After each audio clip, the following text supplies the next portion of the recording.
You know, one of the things that I like best about this series is that it's not just you guys who get to learn new things and be moved by many of the films that we screen. Oftentimes that happens to me too. For example, I had not seen the 1958 film version of Oscar Hammerstein's Carmen Jones, starring Dorothy Dandridge and Harry Belafonte. I hadn't seen it in decades. And when I started reading up on it, I found not only that Leonard Maltin had given the film 3.5 out of 4 stars, I also learned that Carmen Jones, in the form of the Broadway original from 1943, Carmen Jones had really had a major impact on Oscar Hammerstein's development as a writer. Well, I've got TMTP trustee Trevor Offit with me to share the hosting duties. Hooray for that. But since both the stage and screen Carmen Jones are landmarks, we're going to co host in a slightly different way this time. You've got me first for Broadway, then you got Trevor for Hollywood, and it's going to be fun. Carmen Jones was Hammerstein's updated version of Georges Bizet's 1875 French opera Carmen. It is a triumph of imagination, craft, and Hammerstein's poetry, and also his conviction that opera in America should be presented in English. He said, I have always felt that there would be much more enjoyment listening to opera in my own language. Listening to people sing words you don't understand wasn't much fun. That's what I thought then. That's what I think now.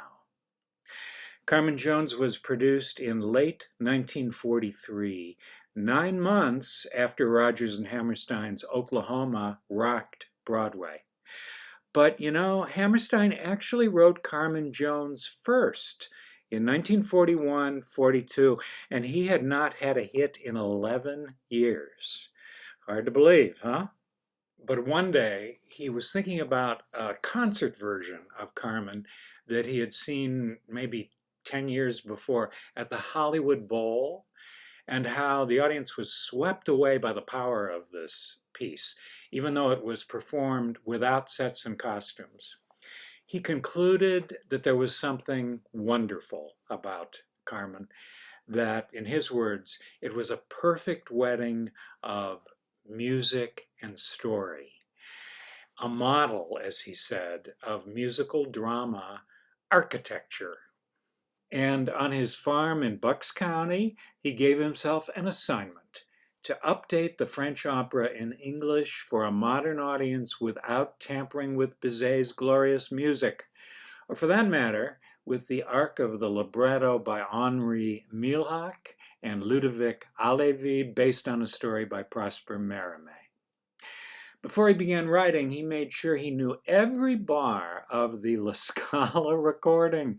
How about that? In Hammerstein, the Army Corporal Joe falls for temptress Carmen Jones, who leaves him for prizefighter Husky Miller, and the story ends with Joe killing her.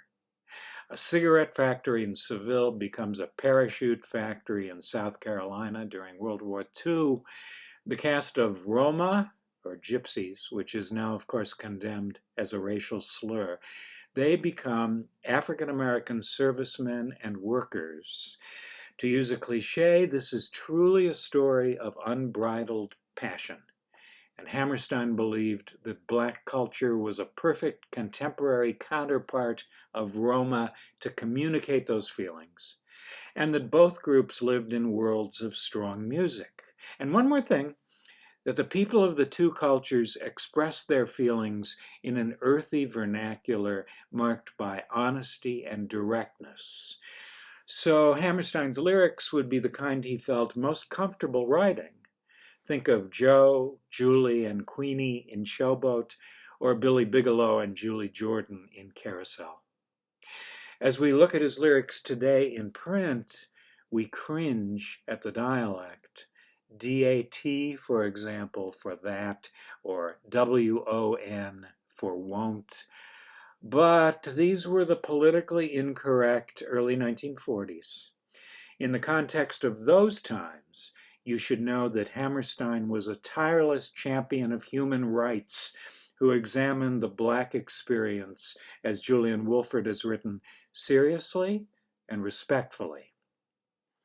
His leadership in the Writers' War Board prompted the Red Cross to stop typing blood by racial group.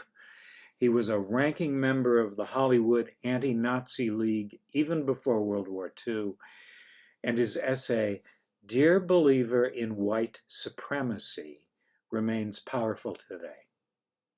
In Carmen Jones, some purists complained about Hammerstein dumping Carmen's recitative, but perhaps like me, they didn't know that there was no recitative in the original.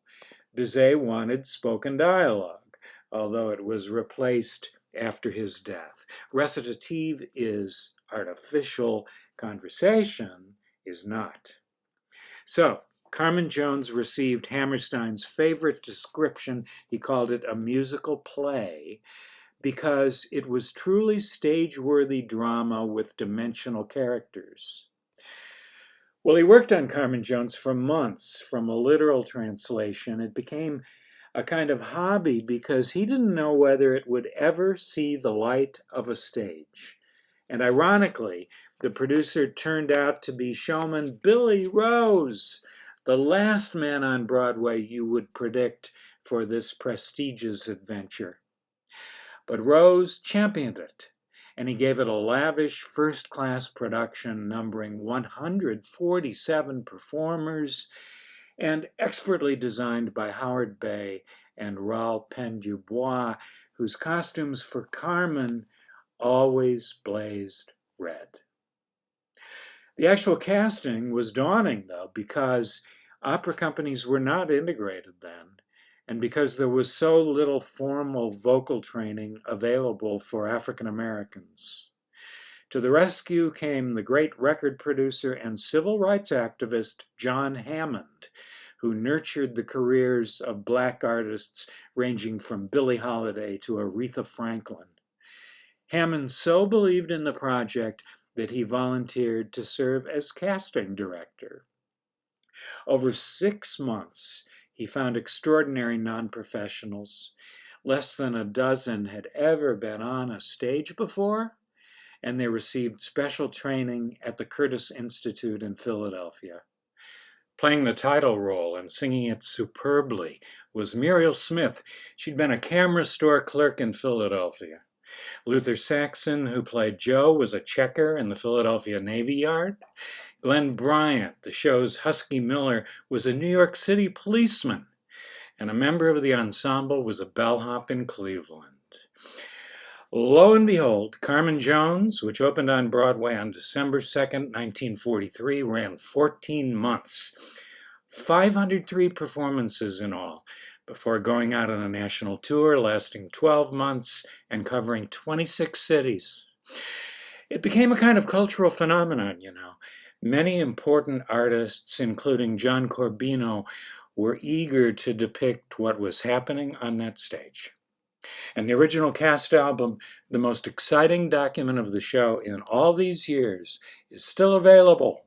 To this day, Carmen Jones remains the only adaptation of a classical opera that became a long-running hit on the popular stage. And it was the first musical theater work with an all-black cast that succeeded on Broadway not only artistically, but commercially, which Porgy and Bess did not. Carmen Jones defied the elitist tradition of opera, an art form that proclaimed white privilege.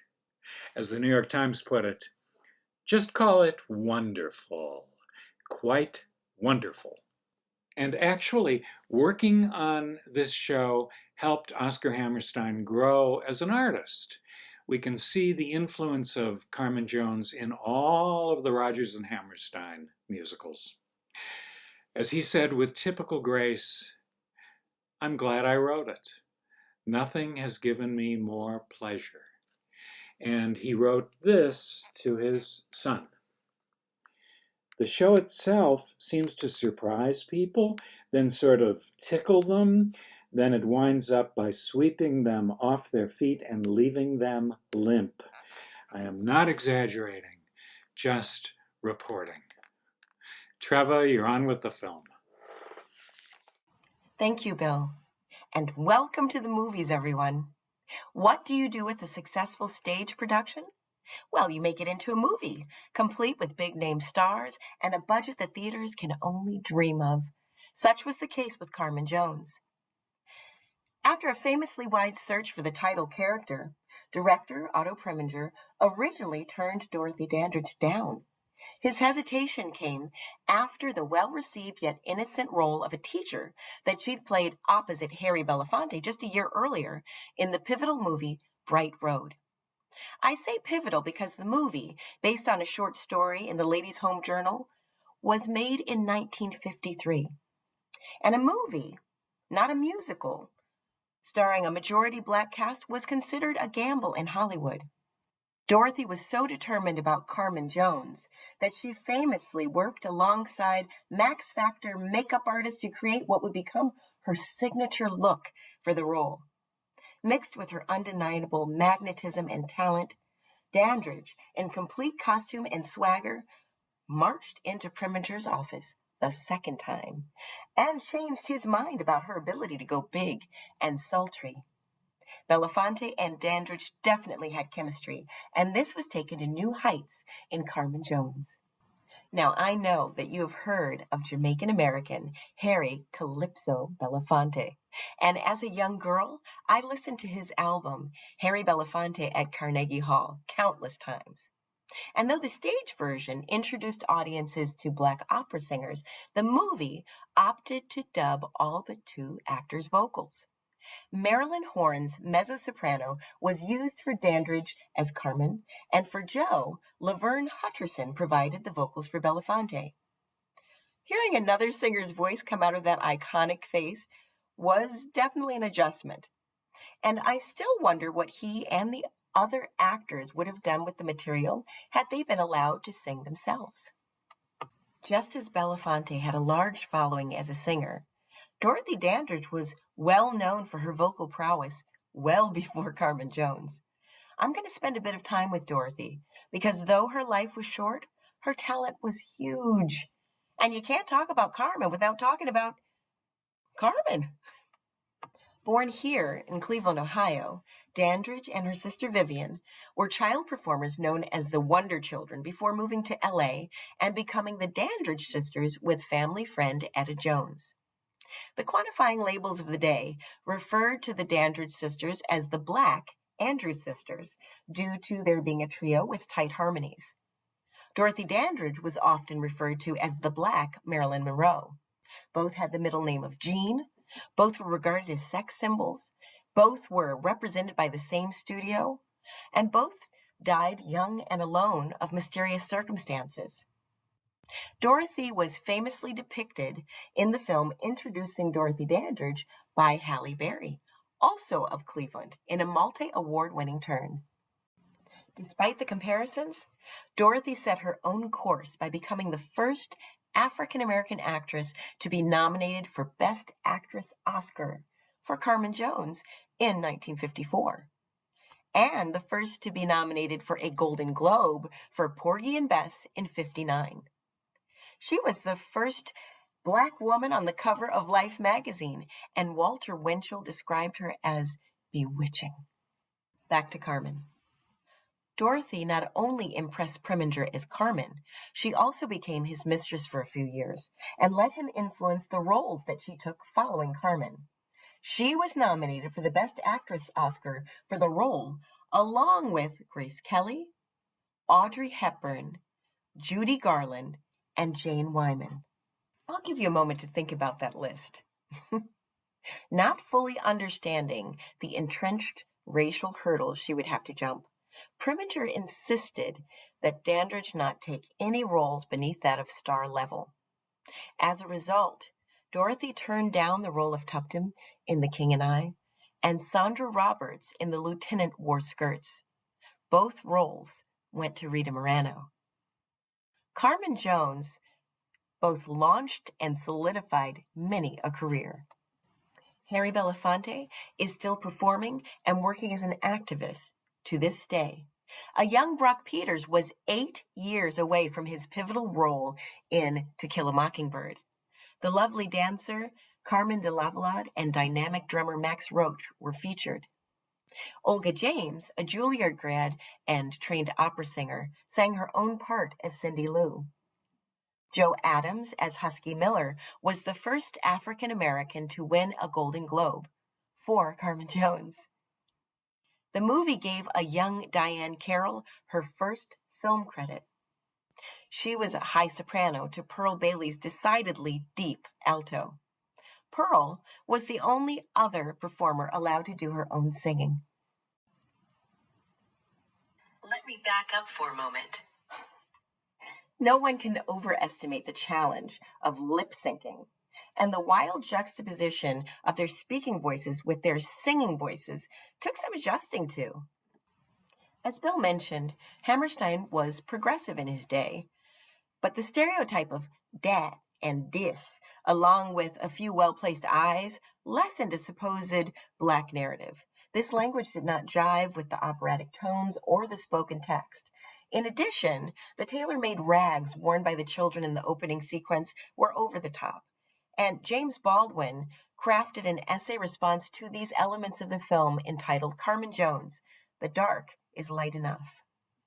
The beauty of Carmen Jones comes through when the performers are allowed to be themselves. For example, the tone of Pearl Bailey's singing in the club is authentic and supports the tone of her character. A few things that stand out to me include the amazing chase scene between Dandridge and Belafonte. Dorothy does it all in heels while looking fabulous. The factory fight that causes the conflict in the film definitely solidifies Carmen's reputation of pulling no punches in any aspect of her life. Some of the elements that connect to Bizet's Carmen include the superstitions around the broken buzzard feather and the drawing of an unlucky playing card. It should be noted that there was an African American reclaiming of sorts in 2007 with Carmen, a hip opera starring Beyonce as Carmen. And finally, 2 months ago, the Met presented its first Black composer in its 138-year history. Jazz trumpeter Terence Blanchard's Fire, Shut Up in My Bones also ushered in the Met's first Black director in Camille A. Brown, who acted as both co-director and choreographer. This has been quite a journey. Back to you, Bill. Thank you, Trevor. The two of us are going to close by giving you a sense of what Oscar Hammerstein accomplished in his own journey in 1941-42. In his day, English translations of operas in foreign languages were written, as he said, by scholarly but untalented gentlemen who know nearly nothing about the science of writing phonetic, singable lyrics. They are not poets, nor dramatists, nor showmen. A good adaptation of an opera requires a librettist who is all of these things. So here's what he was fighting in 1941. I have a few lines from the Habanera in an English translation that dates from about 1940, and then Treva is going to share with you Hammerstein's treatment of the same lines in Carmen Jones. Ready for this? Ah, love, thou art a wilful wild bird, and none may hope thy wings to tame.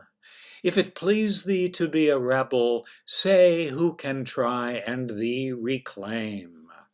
And if I love thee, now beware. Yuck. Beware. Beware. Well, I'm not going to let anybody pin me down because love's a baby that grows up wild. And he don't do what you want him to. Love ain't nobody's angel child, and he won't pay any mind to you. That's love. That's love. And even if it is dubbed, there's a lot to love about Carmen Jones. I'm Trevor Offit with the Musical Theater Project. And I'm Bill Rudman. Thank you so much for being with us, and we will see you at the discussion.